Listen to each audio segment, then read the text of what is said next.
Thank you for tuning into Natty News Daily Weekly, where we cover the latest ongoings in natural bodybuilding. If you see a cool story you think we should cover, please send it our way, and maybe we'll include it in the next episode.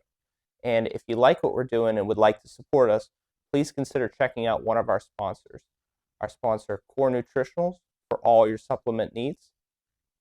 Code Natty News Daily, as well as GymPin. If you want to add weight to the machines in your gym, you're running out of room, check out GymPin. Also, code Natty News Daily. Enjoy the episode. All right, guys, we are back with another episode of Natty News Daily Weekly, my segment where I try and cover the news of natural bodybuilding. And little caveat, little caption, little asterisk, if you will.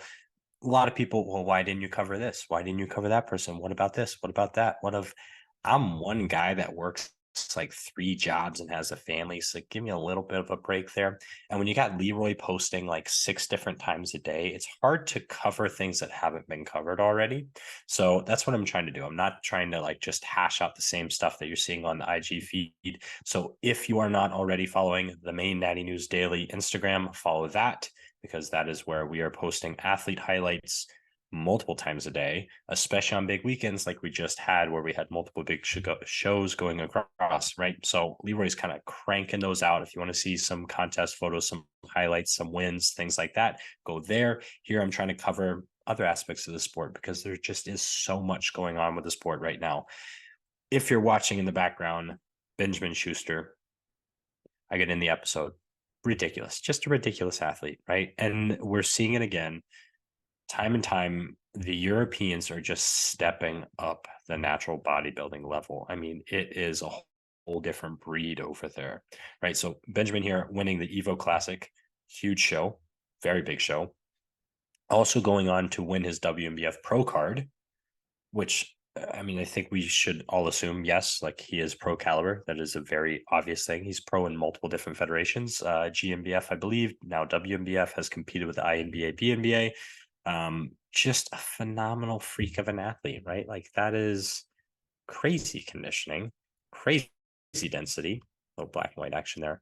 But yeah, just a great athlete. We saw him this past weekend face off against Dirk, another one of our friends of the page, and we'll be seeing hopefully both of those guys on stage at WBF Worlds, which should just be absolutely ridiculous this year. So I will definitely be tuning into that show this year just to watch, unless we get the invite out. We'll see. But yeah, that's Benjamin. We're going to be seeing a lot of him. We're going to be seeing a lot of titles with him as well. So moving on, WNBF UK had their Supernatural show as well recently. So little thing here from the caption: 190 athletes. That's a big show. That's a really good show, and that's again what we're seeing, right? When you have less shows available, which all of Europe, right? That's consistent. 1 to 2 big shows per country.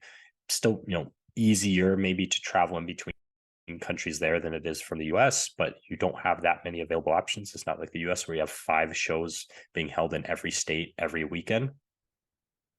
Fewer shows, larger turnout, better conditioning, better quality. It's just how it is. So let's learn from that, right?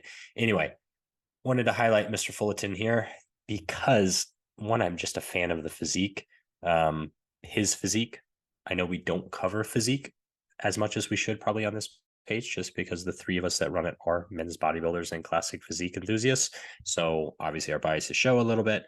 We're trying to be well-rounded here. We're trying to give credit to all the athletes, male and female of all classes. And Mr. Fullerton here has just a great build, very highly muscled, but in my opinion, like the definition of what physique should be, where the legs aren't weak. Even if we're not judging them, you want them to fill out the shorts, right? So legs are still there. You can see he's put some work in, but he's just got the big arms, the big chest, still dense, but not like bulky dense. Great flow, down tapered to his waist. I'm going to show you actually by jumping to his page real quick, because there is one where he's posing with his posing coach that I think really highlights that very well.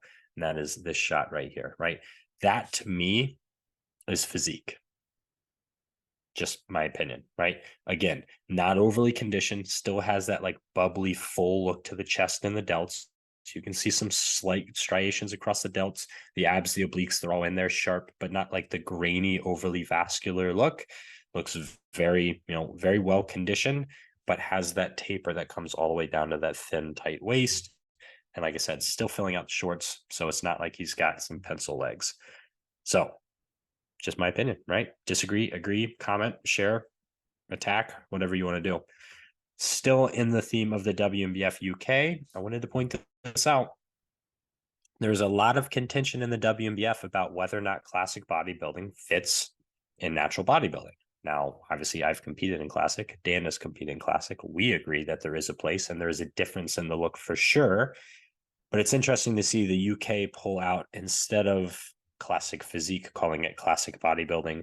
It is run the same way that we ran it, I believe, and correct me if I'm wrong, the same way that we ran it in the WNBF Ontario. And that's where it is not a pro class. It's not a pro qualifying class. It is a standalone, almost like a highlight class that you can sign up for. So it's like an ancillary class that you can do. You throw on the trunks, you pose a little differently. And if judged correctly, in my opinion, there should be a different winner in the classic bodybuilding versus the bodybuilding, right? Because the best bodybuilder might not be the best classic physique guy just based on criteria, the fullness, less emphasis on the legs compared to bodybuilding, less emphasis on conditioning compared to bodybuilding, more emphasis on like the art of posing and the flow and the symmetry throughout the, that or more streamlined look to the physique, right? So I'm personally glad to see this. I think there's a way that it can be incorporated into bodybuilding shows without taking away from the bodybuilding class itself, which is the biggest criticism, I believe, because nobody wants to see the open bodybuilding class numbers dwindle, because they already are, because of things that I've already talked about and the other factors. But there's definitely a way to incorporate it, and I think this is one way to do so. And then here we go. I got 2 highlights from the Mr. A. And this is just on like show production, show quality. So this is Silas here, Retro Lord. We've interviewed him. Great guy, huge guy. He's like 6'5", 6'5", very tall. We walked into the like athletes meeting for Mr. America, and he just was like a foot and a half taller than everybody else. He stood out just so much. But great guy. But that's not the point of this story. Look at this photo. This is an iconic photo. And we highlight it so much on our page and in general, in every interview we talk about, that show quality matters so much. And this is such a visual sport where you have to be able to capture these moments, because that's what the athletes are going to come back to. And that's what the public sees. So if we want to grow the sport, it's sometimes not even about like what the spectator sees. Obviously, we want it to be a spectacle. We want it to be an event. But with how global everything is right now, the 300 people that you put in the seats versus the 15,000 people that we have following our page, right? They're going to see this and say, they invested some money into these photos. They invested some money into this show and this production quality. I want to go compete there, right? So it's about catering to the global nature of social media to grow the sport. Iconic photo, looks great on Silas, and we're going to hit another one because I love this one too. This is Gianluca, who won amateur classic physique at Mr. America. He's going to have a great career as well. But yeah, just another fantastic photo. And we talked with Mark actually just last night on an interview. They had this fixed camera backstage, technically. They had someone backstage mobile taking candids and other photos. They had the backdrop that they were doing photos in front of, and they had 3 photos in the front of the stage, or 3 cameras, and they were just crushing it, right? Like this is high production value. So you can see where the money's going, and it's going to things that are directly going to benefit the athlete and the experience of the athlete. So hats off. I'm not going to actually take it off because my headphones are on, but hats off to Mark and the Mr. A crew. It's a great show. It really is. So I hope that more and more promoters and federations see things like this and start implementing them themselves. So if you guys agree, if you disagree, if you have other commentary, if there's things you would like me to cover, please share, like, comment, subscribe, all those things. Build the conversation, help build the natural bodybuilding community. And I will see you guys in the next one.